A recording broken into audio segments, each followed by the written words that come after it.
103వ కీర్తన మనకు పరిచయమైన భాగమే. నా ప్రాణమా యెహోవాను సన్నుతించుము, నా అంతరంగములోనున్న సమస్తమా ఆయన పరిశుద్ధ నామమును సన్నుతించుము. నా ప్రాణమా యెహోవాను సన్నుతించుము, ఆయన చేసిన ఉపకారముల్లో దేనిని మరువకుము. తన ప్రాణంతో చెప్పుకుంటున్నాడు. ఎందుకంటే మన స్వభావం ఎలాంటిదంటే మర్చిపోయే స్వభావం.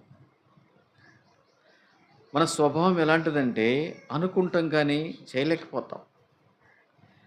ఉండాలనుకుంటాం, అలా చేయాలనుకుంటాం కానీ చేయలేకపోతాం. అందుకని దావీదు ఆ బలహీనతని క్యాచ్ చేసుకున్నాడు. దావీదు ఆ బలహీనతని క్యాచ్ చేసుకొని ఏమన్నాడంటే, నా ప్రాణమా ఆయన చేసిన ఉపకారముల్లో దేనిని కూడా మరవద్దు. ఎంత చక్కగా అంటున్నాడు చూడండి. ఆయన చేసిన మేలులను నువ్వు మరవద్దు పడుతుంది.